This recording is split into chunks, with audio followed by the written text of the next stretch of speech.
Audio sound check. Check one, two.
Audio check.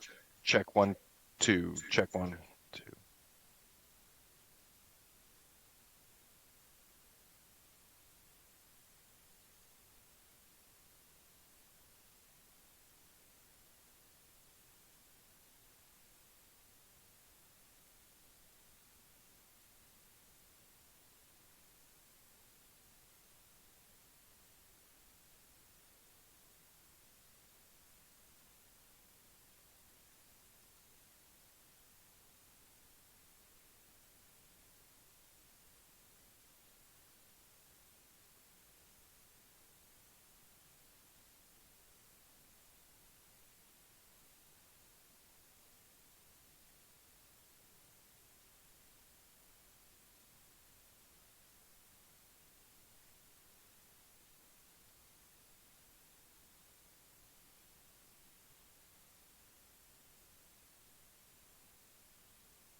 Yeah.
WebEx sound check.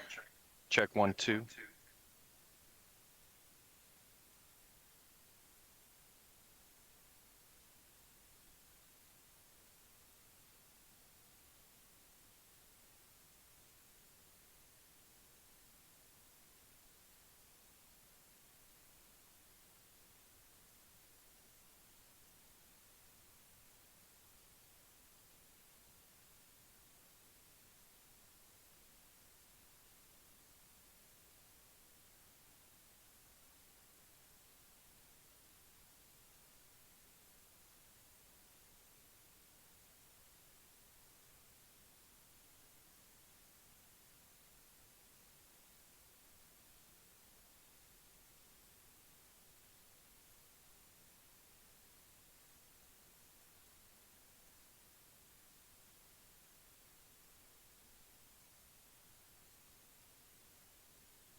Call to order. It is 7:01. Good evening and welcome to Brampton's Planning and Development Committee meeting. We will begin the meeting with calling the roll for attendance at this evening's meeting. To the clerk, if we could do a roll call. Through you, Chair. Councillor Palachi is usually chairing. He's away this evening. Okay. Deputy Mayor Singh is our chair this evening. Councillor Santos has sent regrets. Councillor Vicente is here. Present. Councillor Brar, Present. online. Thank you. Councillor Keenan. Present. Councillor Medeiros? No. Councillor Fortini? I believe he will be joining us shortly. I think he had a problem with the meeting link. Councillor Tour? Councillor Power? Present. And Mayor Brown, ex officio, is regrets as well. So I believe that we have quorum. Does any member wish, moving on to approval of the agenda, does any member wish to add a business item for today's meeting? I don't see any. We have a motion moved by Councilor Vicente to approve the agenda. All those in favor? Motion carries. Moving on to declarations of interest under Municipal Conflict of Interest Act. Do any members have a declaration of pecuniary interest under the Municipal Conflict of Interest Act for any matter to be considered on today's agenda? Okay, the clerk will note in the minutes. Through Moving you, on. Chair. Yep. Sorry, I just want to note that Councillor Palachi is with us online. Okay, Sorry. thank you. Moving on to consent motion, our next item is the consent motion. I'll read I'll read the relevant agenda items and members can identify any items to be held for debate. 7.1, City Initiated Report 2025-072. 7.11, which is the staff report. 7.1.2, delegations. I don't see any, and there are none on the agenda. And 7.1.3, correspondence. Do any members wish to hold this item? Okay, that will be in consent. 8.1, staff report and presentation by David DeGroot, Urban Design Manager, and Nelson Cadet, Transportation Manager, regarding Uptown Steeles Avenue Urban Streetscape Improvements Plan and Feasibility Study, Ward 3 and 4. Anybody wish to hold this item? Okay, that will be in consent. 8.2, staff report by Ross Campbell, Manager Zoning and Signed Bylaw Services, regarding additional residential units, ARU registration process, electrical safety code compliance, all wards. Do any members wish to hold this item? Seeing and hearing none, that is in consent. 8.3, staff report by Damanpreet Matuda, Planner Downtown Revitalization, regarding building and facade improvement grant programs, closeout, wards 1 and 3. Do any members wish to hold this item? Seeing and hearing none, that will be consent. I have a motion moved by Councillor Power to approve the consent motion. All in favor? Motion carries. Moving on to general delegations. We have no general delegations this evening. Our next item is statutory public meetings. Moving on to 6.1, file OZS 2024-0057 public meeting. I believe this statutory meeting, will be done by Nicole Hansen. Please come forward to share your presentation.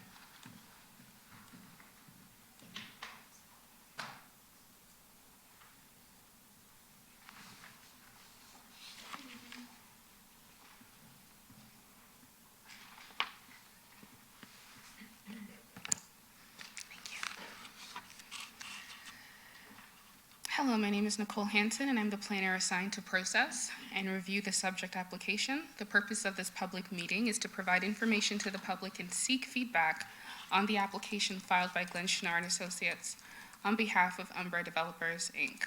Next slide, please. The subject property is located in Ward 8, municipally known as 3827 and 3847, 3863 Castlemore Road. The site is located on the south side of Castlemore Road and east of Red Willow Road. Next slide, please. The slide shows an overview of the site. The surrounding land uses are described as the following. To the north, residential. To the south, residential. To the east, residential and commercial. To the west, residential. Next slide, please. The site is currently occupied by 3 single-family detached dwellings. The property fronts onto the south side of Castlemore Road and is located west of McVean Drive and east of Red Willow Road. Next slide, please.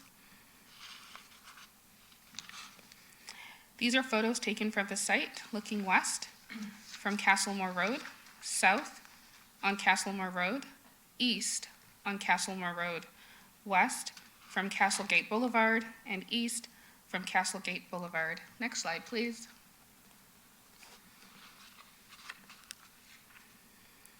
The following is a summary of the proposal. 7 detached residential lots are proposed and 13 part lots with a buffer block. 6 detached dwellings will have a lot width of 15.24 meters and 1 will have a lot width of 17.57 meters. Access will be provided from the south of the property off of Castlegate Boulevard as an extension of an existing roadway that will connect with Yellow Birch Road.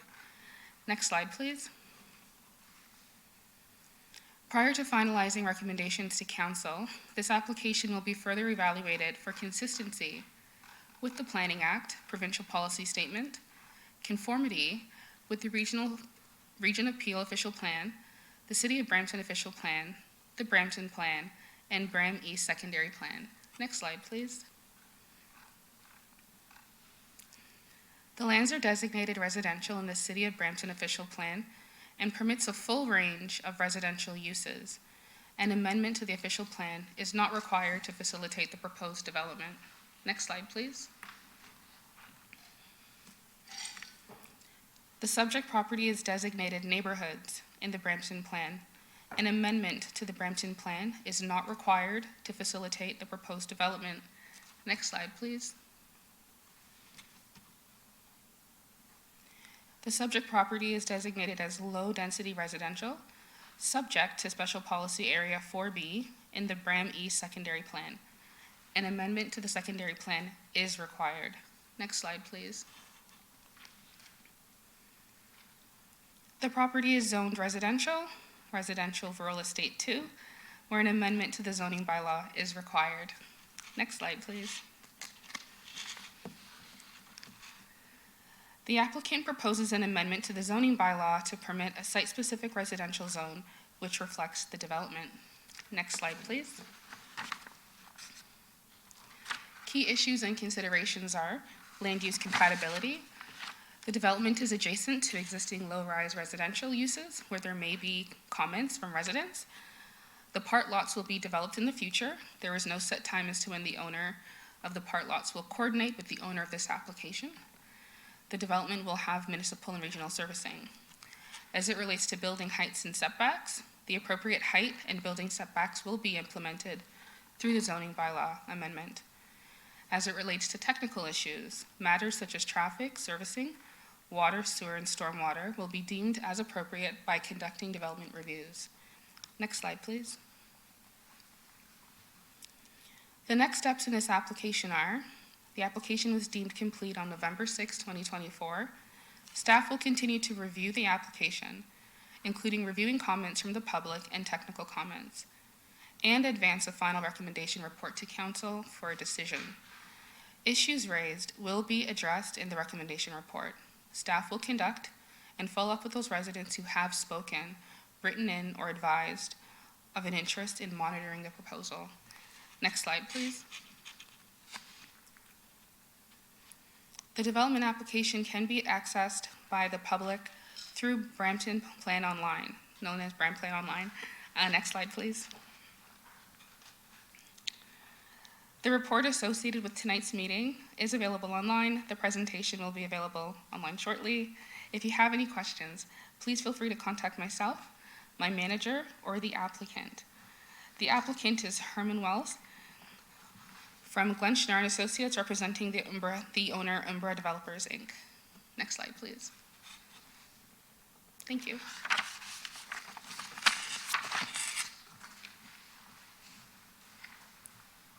Thank you, Nicole, and we'll move on to the public meeting. This is an opportunity for members of the public to convey their opinions. Councilors are not allowed to say their opinion until the final report comes forward. So we have one member of the public. You may come forward, state your name for the record.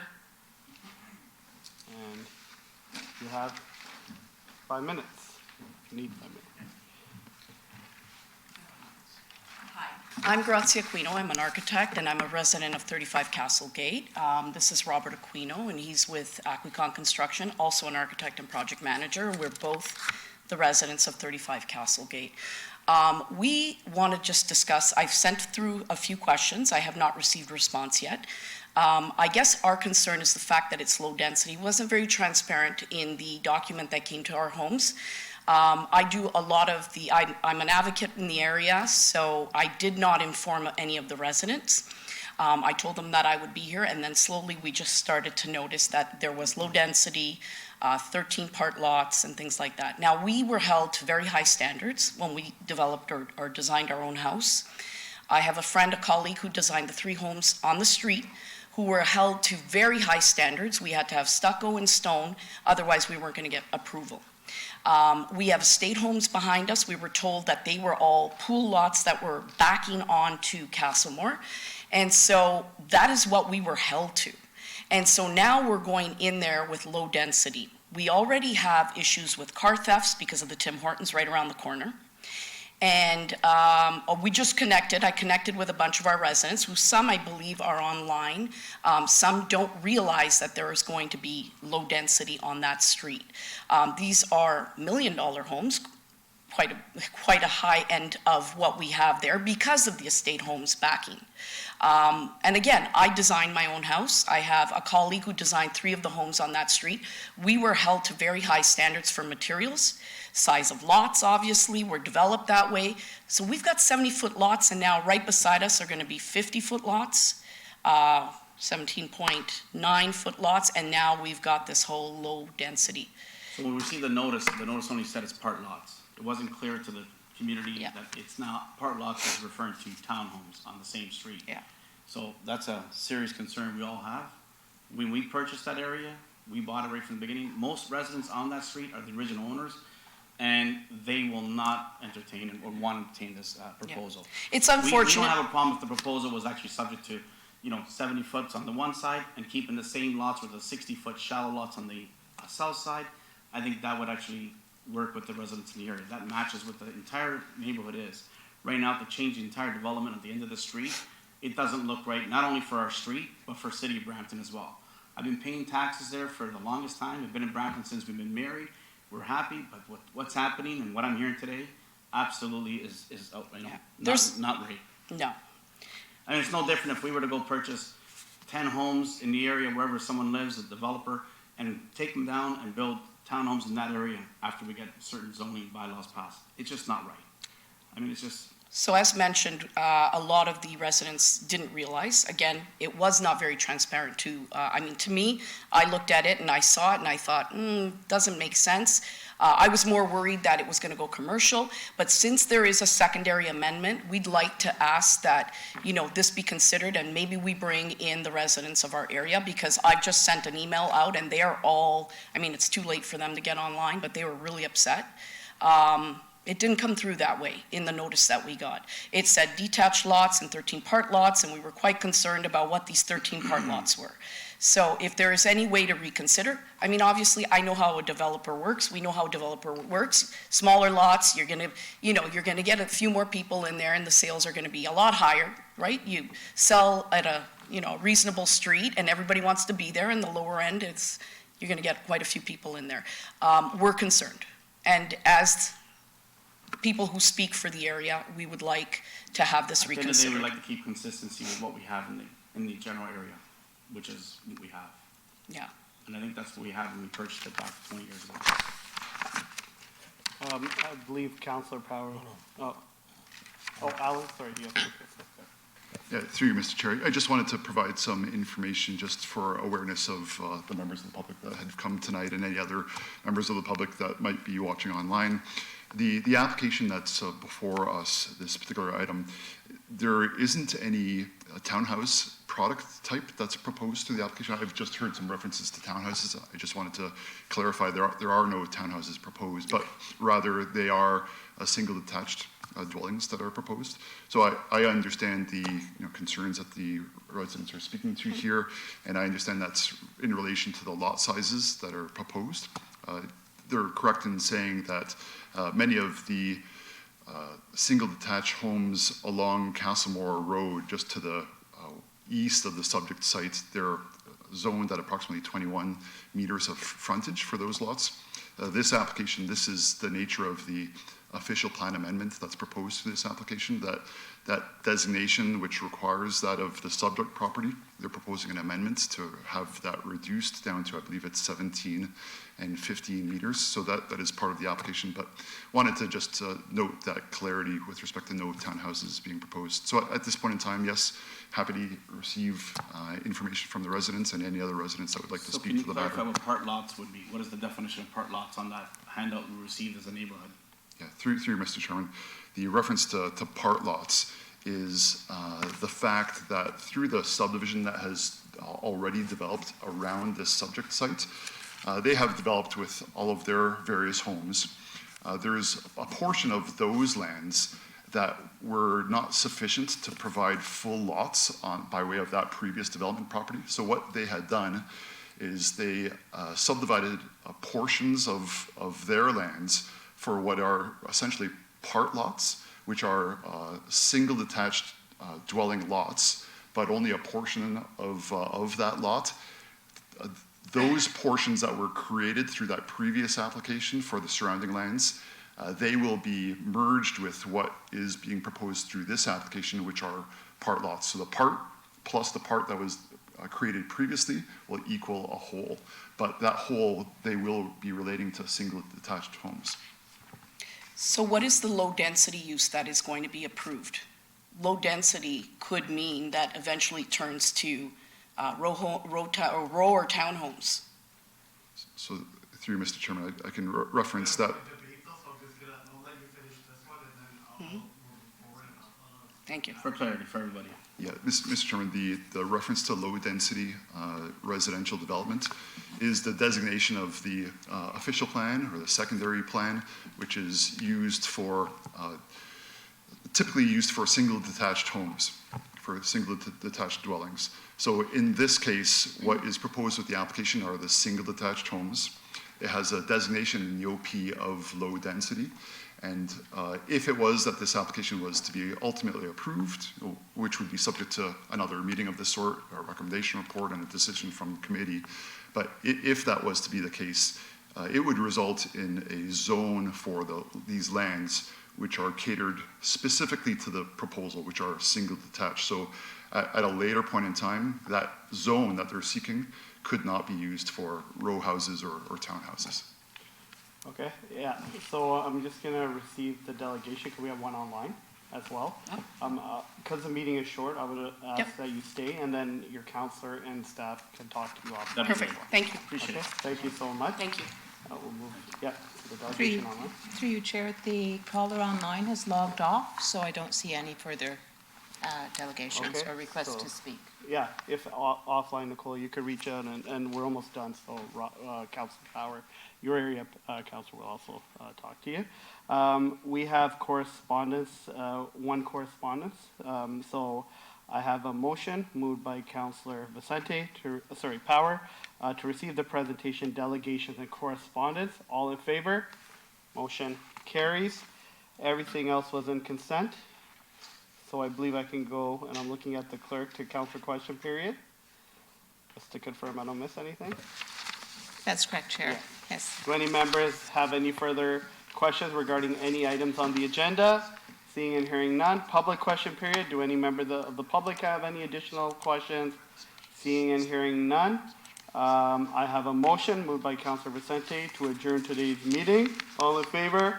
Motion carries. Thank you so much, and have a good evening.